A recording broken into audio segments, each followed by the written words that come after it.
Los ejemplos que hemos visto hasta ahora como casos de telepatía han sido algo dudosos. Así que nos centramos en el exagente de la inteligencia estadounidense que dice que puede describir un lugar oculto a kilómetros de distancia.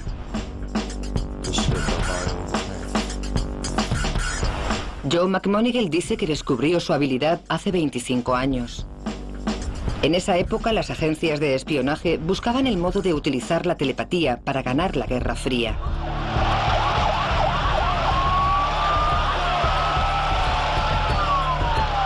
El 4 de noviembre de 1979, crisis de los rehenes de Irán.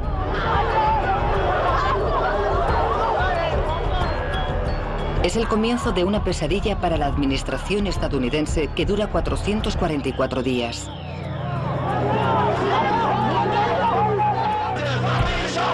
El gobierno trata desesperadamente de rescatar vivos a los rehenes e intenta todo lo posible, tanto técnicas de espionaje convencionales como una herramienta poco habitual. Agentes que afirman tener poderes telepáticos. A miles de kilómetros de Irán, esta discreta cabaña de Fort Meade, en Maryland, albergó un programa de telepatía de alto secreto del gobierno de Estados Unidos que se denominó Stargate. Empleaba a personas que creían que podían percibir lo que acontecía a miles de kilómetros. La CIA denominaba esta habilidad visión remota. McMoneagle cuenta que trabajó en la crisis de Irán durante un año como vidente remoto. Nos llamaron, nos enseñaron cientos de fotografías y nos pidieron que identificásemos a los rehenes. A continuación, McMoneagle y los otros videntes remotos intentaron recabar información sobre los rehenes y su estado. Hicimos de todo. Desde tratar de averiguar en qué condiciones estaban los rehenes, hasta localizar en qué habitación los tenían, descubrir su estado de salud, la identidad de los secuestradores, las armas que tenían y el tipo de armamento del que disponían.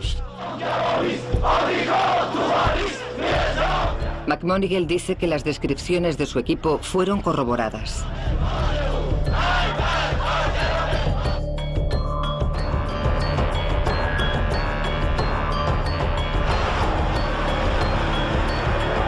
El equipo de visión remota se mantuvo durante más de 2 décadas desde su creación, porque la CIA se enteró de los primeros experimentos telepáticos que estaba llevando a cabo el experto de física cuántica Hal Puthoff. De repente vinieron a verme los de la CIA y me dijeron que me habían estado buscando porque estaban investigando ciertos rumores de que la Unión Soviética llevaba más de una década invirtiendo mucho dinero en desarrollar la parapsicología. No sabían cómo analizar los datos que habían recibido y necesitaban un experto que los examinase. Yo soy físico, especializado en física cuántica, y la idea de que existiese un área de la conciencia que todavía no estuviera explicada por la física me pareció un desafío y me interesó mucho como físico. Puthoff reunió a un equipo para efectuar experimentos de telepatía y visión remota para la CIA en el Instituto de Investigación de Stanford. Llevábamos a cabo nuestra actividad en un edificio seguro que estaba situado aquí, el laboratorio de radiofísica. Allí fue donde llevamos a cabo casi todos los experimentos. Los antiguos telépatas dicen que se concentraban en otra mente humana, a la que llamaban baliza, en un lugar determinado. Es como si hubiera una puerta entre tú y la escena que quieres ver y perforas un pequeño agujero para poder atisbar algo. Luego haces otro agujero y ves un poco más. Cada agujero es como un experimento de percepción subliminal que te deja ver algo rápidamente. Y tienes que seguir practicando agujeros hasta que derribas la puerta y puedes contemplar la escena completa.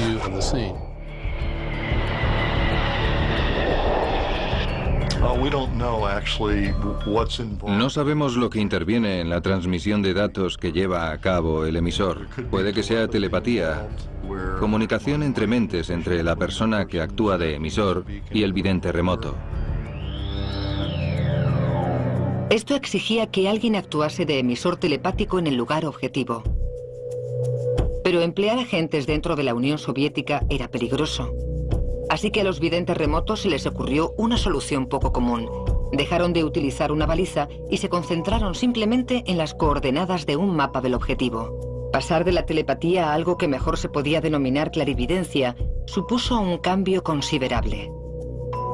Pero los clarividentes pensaban que seguían obteniendo resultados. Pasar de concentrarse en la baliza a las coordenadas geográficas puede decir que es un salto imposible a nivel psicológico, pero como nuestro programa se impulsaba de modo completamente empírico, si obteníamos resultados no importaba que no se pudieran explicar. No teníamos ni idea de cómo funcionaba, pero cuando obteníamos un resultado lo desarrollábamos hasta donde quiera que nos llevase.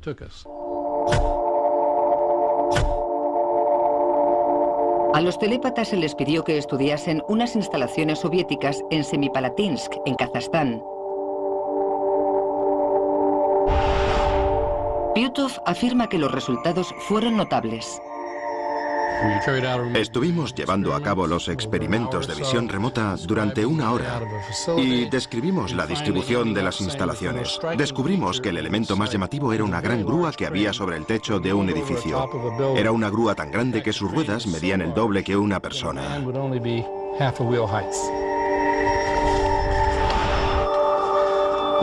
Y este es el verdadero aspecto del lugar. Así que teníamos razón. Había una grúa muy grande que rodaba encima de un edificio. Pero la exactitud de la visión remota ha seguido criticándose incluso después de que se hiciera público el experimento de Semipalatinsk. Pero para McMoneagle la telepatía es una realidad, tanto que la ha transformado en un negocio en el que presta sus servicios de visión remota a empresas con fines comerciales. Imagínense la siguiente imagen. Es como si alguien te vendase los ojos y te encontrases totalmente a oscuras. Está tan negro que no te puedes ver ni la mano delante de la cara. De repente se enciende la luz de un flash que ilumina todo lo que hay en la habitación con claridad. Pero rápidamente se apaga y vuelves a verte sumido en la oscuridad. Y entonces alguien te pregunta: rápido, dime dónde estás.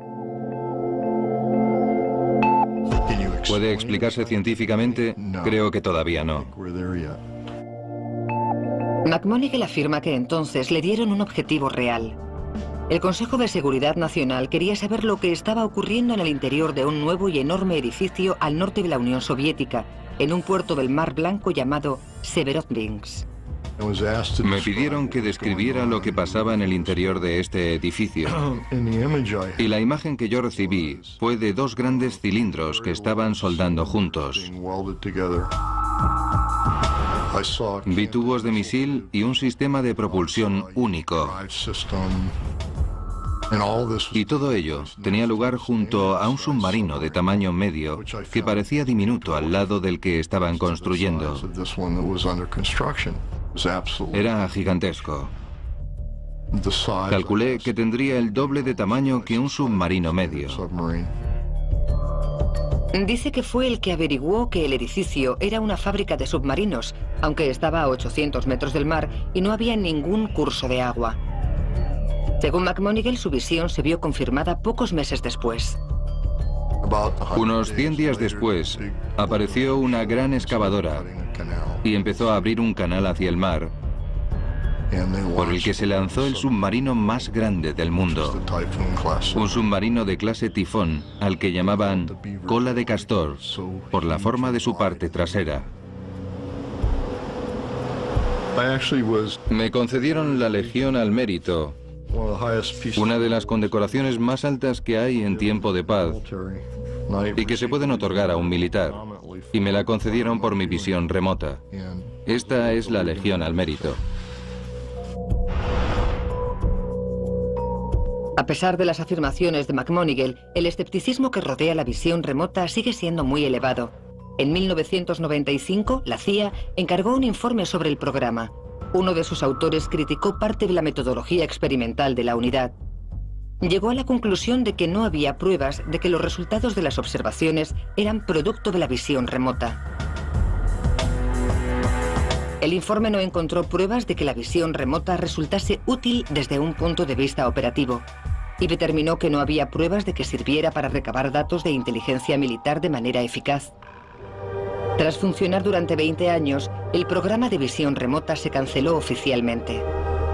Desde que se terminó el proyecto Stargate, los científicos han continuado investigando la posible existencia de la telepatía. Algunos creen que han encontrado pruebas que indican qué parte del cerebro resulta estimulada en un experimento para probar la telepatía. Hay un sitio más donde investigar. Podemos profundizar en las centrales nerviosas del cerebro humano en busca de la telepatía.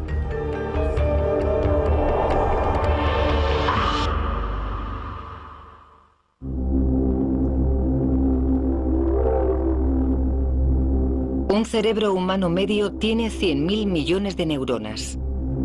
Es capaz de almacenar recuerdos de lugares, personas, sensaciones y pensamientos durante toda una vida. ¿Pero puede transmitir esos pensamientos por vía telepática?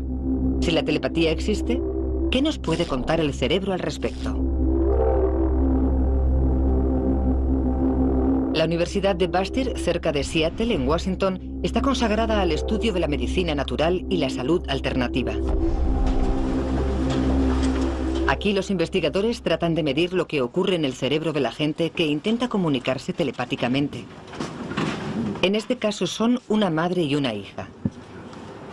El experimento comienza situando a cada una de ellas en una habitación separada y segura. Después se les conecta a una máquina que mide las ondas electromagnéticas del cerebro. Es una gorra con electrodos que recoge las ondas de varios puntos del cerebro. Jorga, la emisora, va a intentar enviar señales telepáticas a su hija Ingrid, la receptora, que está en la habitación contigua. Se les echa gel conductor en la cabeza para que los electrodos puedan captar las señales del cerebro.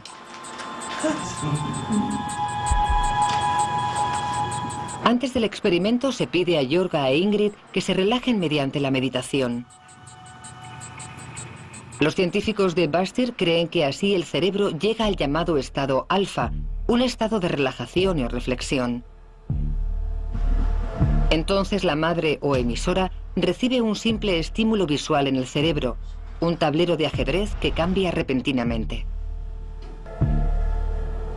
La pequeña alteración de la raya inferior de la pantalla representa el momento en el que cambia el diseño del tablero. 100 milisegundos después, el cerebro de la hija parece mostrar actividad. ¿Podría ser una respuesta al movimiento del tablero de ajedrez de la sala de al lado? ¿Ha provocado la estimulación visual de la madre un cambio en las ondas cerebrales de la hija? ¿Se trata de una simple coincidencia al azar o están relacionados? El análisis estadístico de una serie de pruebas indica que en unas pocas personas el resultado puede deberse a algo más que el azar. Los científicos ahora aceptan la posibilidad de que los cerebros de algunos receptores reaccionen inexplicablemente a otra mente desconectada a 10 metros de distancia. Un investigador, el profesor Clark Johnson, se mostró inicialmente escéptico ante los resultados. Yo he sido uno de los mayores escépticos de esta universidad. Cada vez que obteníamos resultados sabía que no podían ser correctos y pedía que los siguiesen investigando.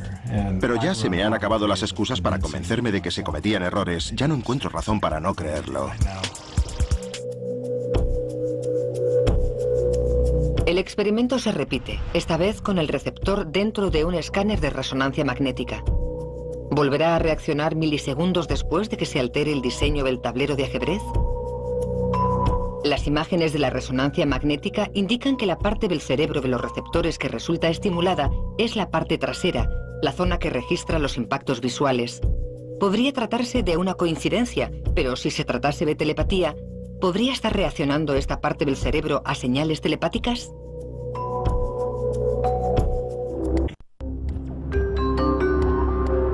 De vuelta a San Francisco, el emisor y el receptor por fin se conocen. Hola. Hola, ¿cómo estás? Encantada de conocerte, Joe. Bueno, ¿Ha tenido éxito McMonigle al descubrir el sitio donde estaba ella? A las 10:30 empecé a ver medio arco, que era un pasaje que lleva a una zona curvada por un lado, como si fuera un túnel. Y estaba muy oscuro por el lado derecho. Esta es la dirección en la que te dirigías. Había algo de material pesado que te colgaba encima, como un puente o un contrafuerte de algún tipo. Aquí me tomé un descanso. El suelo tenía cierto diseño. Había una especie de claro, una zona abierta cubierta de grava o de piedra. McMonigle cree que ha acertado muchas características del lugar, pero sus declaraciones pueden haberse modificado a posteriori para adaptarse a los hechos. O puede ser que describiera el sitio en términos tan vagos que pueden adaptarse a cualquier lugar. Vamos a recapitular un momento. Primero, McMonigle conduce por debajo de un túnel. Sí, eso es exactamente lo que estaba viendo. Es justo lo mismo. Ahora ya entiendo lo que estaba viendo. McMonigle cree que ha descrito correctamente el final del viaje de Rachel hacia su objetivo y los alrededores inmediatos. Sin embargo, no ha logrado mencionar o identificar el objetivo en sí, el puente de Dumbarton. Es un clásico ejemplo de visión remota. Unas veces es muy específica y otras no. ¿Y qué ha sido del segundo experimento de Ed May? Vamos a recordarlo. Tenía que elegir una foto de entre las copias según la descripción de Joe y eligió el puente de Dumbarton. Pero sin los controles científicos de un verdadero experimento no podemos saber si su elección acertada se debió a una pura coincidencia. También tenemos que referirnos a la obra de arte extraña que mencionó McMonigle. Había una obra de arte que no podía determinar qué era. A lo mejor eran esos dibujos. Podían ser esos dibujos. No paraba de verlos. Claro. La pregunta es si podemos aceptar como prueba los esfuerzos de McMonigle por encontrar a Carran. Por desgracia, no. Este experimento no reúne los criterios científicos necesarios. No es controlado, ni medible, ni repetible. Vamos a ver qué sobre elegimos. Pero ciencia aparte, el sentido común también nos plantea ciertas dudas. La selección de lugares de Carran pudo no deberse por completo al azar. Tal vez otra persona habría elegido sitios menos representativos de la zona, como un aparcamiento o una iglesia. Y tal vez McMonigle tentó a la suerte describiendo una visión genérica que podía adaptarse a muchas estructuras diferentes.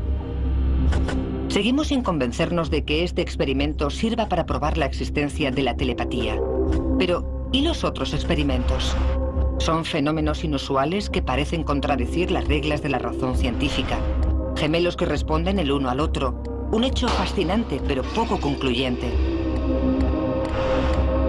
Mujeres analizadas en condiciones de laboratorio y científicos que no están de acuerdo sobre si sus reacciones son significativas o mera coincidencia.